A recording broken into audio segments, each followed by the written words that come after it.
Les soldats chargent, baïonnettes au canon sous les pluies d'obus et de mitrailles. La survie de Paris et de la France se joue ici. Bienvenue dans la bataille de la Marne.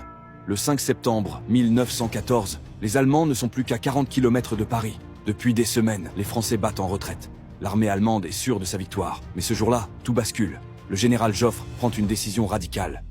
Mobiliser toutes les forces disponibles, rassembler les armées et contre-attaquer à tout prix. Il ordonne.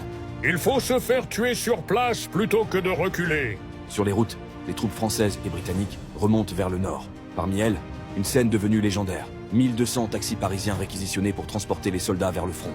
La nation entière entre en guerre. Face à eux, les Allemands sont étirés, fatigués et trop confiants.